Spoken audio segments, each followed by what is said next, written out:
Behold the glory of the Lord, a great high priest whose name is love.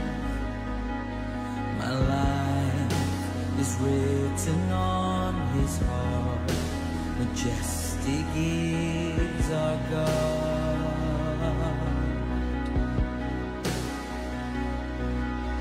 Awake my soul and bring him praise. Bow down before the Lamb of God. My soul is purchased by his blood, majestic is our God. To you our hearts are open wide, and no one here can hide from your great love. For you are worthy of it all, Christ Jesus glorified.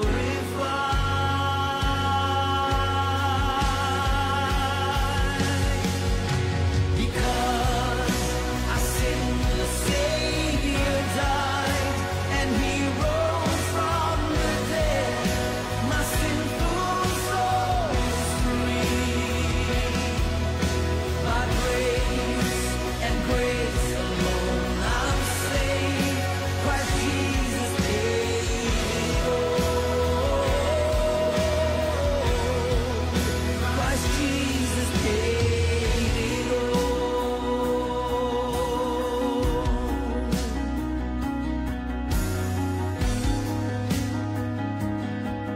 Awake my soul, awake my soul, and bring him praise.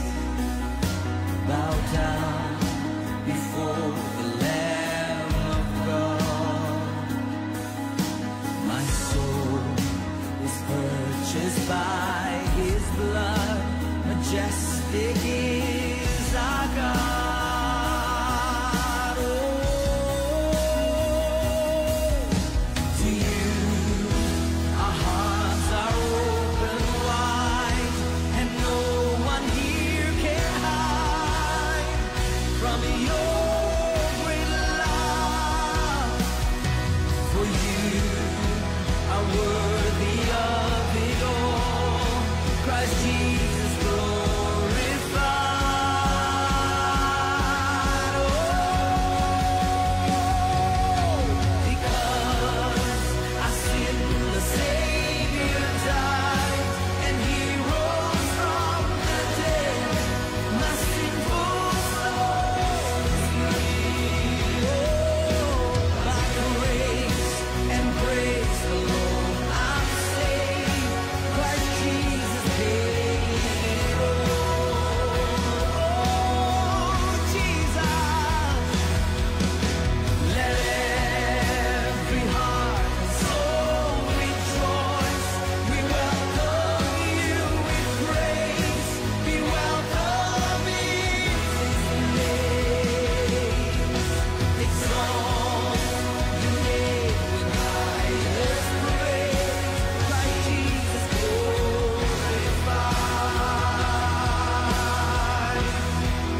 Christ Jesus glorified.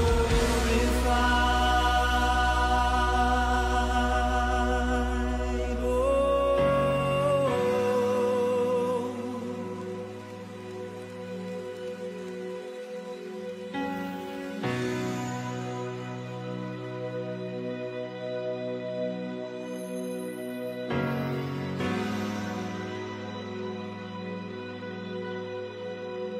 To God be all the glory. To Christ be all the glory.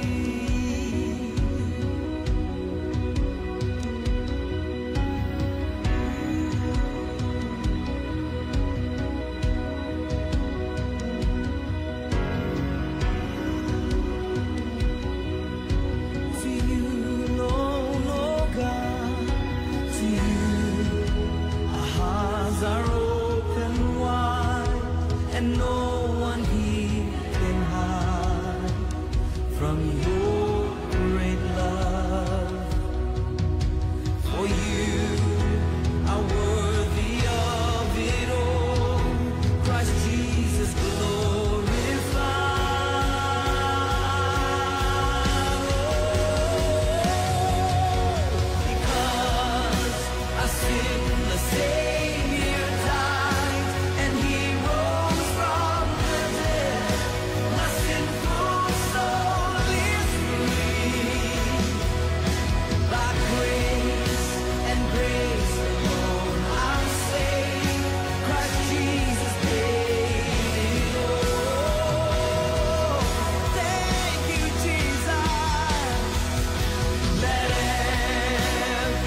Magandang umaga po muli sa bawat isa sa atin at nagpapasalamat po ako sa Panginoon na muli binigyan tayo ng pagkakataon na may bahagi ang kanyang salita. Ayan, salamat po sa Panginoon sa araw na ito na kanyang pinagkaloob sa atin. At bago po magsimula ang lahat ay magsimula sa isang panalangin. Panginoon, marami pong salamat sa umagang ito, sa biyaya mong buhay at kalakasan sa buhay ng bawat isa. Tuloy mo kami samahan at gabayan, O Diyos. Bigyan ng katalino karunungan mula sa iyo na maunawaan ang iyong mga salita. Salamat po sa biyaya mo. Ito po aming salamat panalangin sa pangalan ni Jesus. Amen and amen. Ayan. Ating pong tatalakayin sa umagang ito ang patungkol sa Deuteronomy chapter 15. So dito po makikita natin na sa kabuuan ng talata mayroong 3 puntos na naibahagi ang ating Panginoon na nais ituro ang ating Panginoon sa atin. Una po ay yung about sa taon ng pagpapatawad. So nung unang panahon sa mga Israelita may tinakda po ang Lord na taon ng pagpapatawad sa mga kababayan na may mga utang. So gaano man kalaki, gaano man kaliit o kalaki yung utang noong unang panahon, may tinakda ang Panginoon na hindi ka na pagbabayarin sa mga utang. So yun yung kada ikapitong taon ng utang. So for example, meron kang umutang kasi kapatiran mo o sa kababayan mo ng anumang halaga o bawa ay hayop man ito. So kung hindi mo siya nabayaran ng ikapitong taon, ay yun na yung taon ng pagpapatawad. Kumbaga, as is, wala kang inutang na. So yun yung rules ng Panginoon noong unang panahon. At ang sabi ng Lord doon, walang maghihirap sa lupaing ibinigay ng Lord sa kanila sapagkat pagpapalain sila. So, kaya pala binigyan ng Lord ng ikapitoong taon ng pagpapatawad ng mga Israelita ay dahil pagpapalain sila ng Panginoon sa lupaing ibinigay sa kanila. Pero, sabi ng Lord, kung didinggin ang tinig at susundin ang mga utos ng Panginoon. So dito, lagi natin makikita na kada blessing ay lagi may kaakibat itong kondisyon sa Panginoon. So, makikita natin dito na pagpapalain nga sila ng Panginoon. Oo, nandun na yun. Pero, dapat muna nilang dinggin ang sinasabi ng Lord at sundin ang kanyang mga utos. So, kung hindi nila gagawin yun, wala rin pagpapala sila makukuha. Amen. So, tulungan natin, sa ating panahon, tulungan natin ang mga kapatiran na nangangailangan. So, tulungan natin sila nang wala tayong hinihintay na anumang kapalit. O, na ini-expect natin na babayaran tayo. Kasi, mas nalulugod doon ang Panginoon. So, kung tayo ay able naman na tumulong sa mga kababayan natin o sa lalong higit sa mga kapatiran natin sa Panginoon, tumulong tayo. Huwag tayo mang hinayang sa anumang halaga ng itutulong natin. Ang isipin natin ay mas nalulugod ang Panginoon kapag ginawa natin iyon. Amen po. So makikita din natin dito po sa pagpapatuloy yung tuntunin ng Lord patungkol sa mga alipin ng unang panahon. So dito, sabi ng Lord na palalayain sila sa ikapitong taon. So, kumbaga, makikita natin dito na ang isang alipin ay laging merong hangganan. So, sa ikapitong taon daw ay papalayain ang mga alipin.